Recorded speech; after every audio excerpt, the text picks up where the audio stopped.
आटे में चूड़ियाँ डालें और कमाल देखें। बहुत ही ज़बरदस्त किचन टिप्स आज आपके साथ शेयर करूंगी, जिसे इस्तेमाल करके आप अपनी ज़िंदगी को आसान बना सकते हैं। तो स्टार्ट करते हैं। बिस्मिल्लाहिर्रहमानिर्रहीम। अस्सलाम वालेकुम। चलते हैं पहली टिप्स की तरफ। तो शिमला मिर्च को लंबे अरसे तक महफूज करने के लिए सबसे पहले हम इसको अच्छी तरह से धो लेंगे और धोने के बाद कोई साफ कपड़ा लेके इसको किसी कपड़े से अच्छी तरह से खुशक कर लेंगे। याद रहे कि पानी का एक कतरा भी, ज़रा सी नमी भी इन पर नहीं होनी चाहिए। अब हम खाना पकाने वाला तेल हाथों पर लगा लेंगे और इस तरह से शिमला मिर्च को लगाते जाएंगे। खाने पकाने वाला ऑयल जो हम घर में यूज़ करते हैं, इसको अच्छी तरह से शिमला मिर्च पे अप्लाई करना है। ख़ासकर इसका जो ऊपर वाला डंडी वाला हिस्सा होता है, उस पर आपने अच्छी तरह से अप्लाई करना है और इस तरीके से आपने शिमला मिर्च ऑयल लगा के रख देनी है। ये महीनों भी पड़ी रहेंगी तो ख़राब नहीं होंगी, बिल्कुल फ्रेश रहेगी। चलते हैं अपनी दूसरी टिप्स की तरफ। तो आटे को खमीरा होने से बचाने के लिए जब आटा बिल्कुल गूंद के रेडी हो जाए तो आपने कुकिंग ऑयल को इस तरह हाथों पे अप्लाई करना है। उसके बाद इस तरह से आटे के ऊपर अच्छी तरह से लगा देना है और ऑयल लगाने के बाद आप जिस बाउल में रखना चाहती हैं उस तरह से रख दें और अच्छी तरह से ऑयल की एक लेयर ऊपर लगा दें। ऑयल की जो लेयर होती है, इसको खमीरा होने से रोकती है और इसको कवर करके रख दें। चलते हैं अपनी तीसरी टिप्स की तरफ। तो नरम और फूली हुई रोटी बनाने के लिए तवे को धो के गरम कर लें।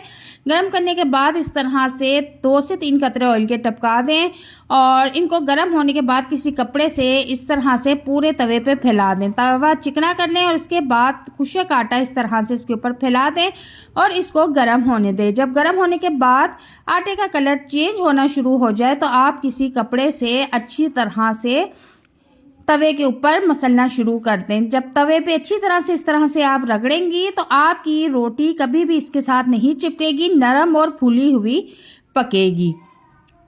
चलते हैं अपनी चौथी टिप्स की तरफ। तो अक्सर लोगों की शिकायत होती है कि जब रोटी बेलते हैं तो उनकी रोटी बेलन से या चकले से चिपक जाती है।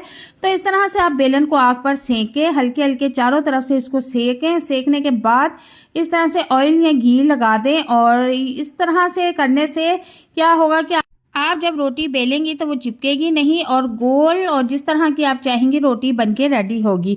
और इसी तरह से आपने चकले पर भी ऑयल या घी लगा लेना है और उसको भी आपने सॉफ्ट कर लेना है। यकीन करें, बहुत ही ज़बरदस्त टिप्स है।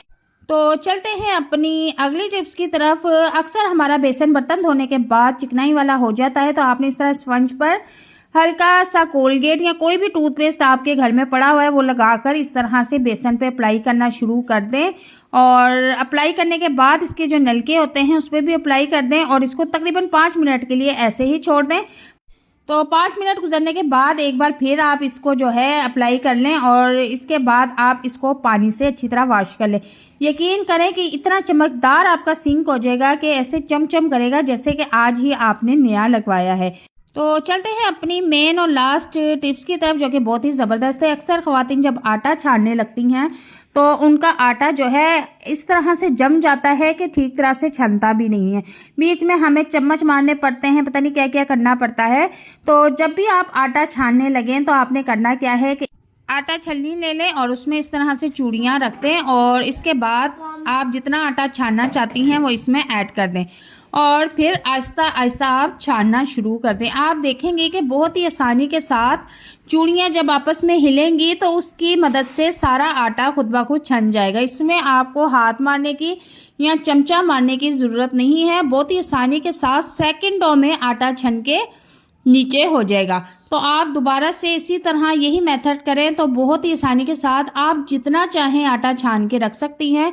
आप देख सकते हैं कि कितनी आसानी के साथ आटा छन चुका है। इसी मेथड से आप सारा आटा छान के रख सकती हैं। उम्मीद करती हूँ कि आपको आज की वीडियो बहुत पसंद आएगी। वीडियो पसंद आए तो इसे लाइक शेयर ज़रूर कर दीजिएगा। मिलते हैं नेक्स्ट वीडियो में। अल्लाह हाफिज़।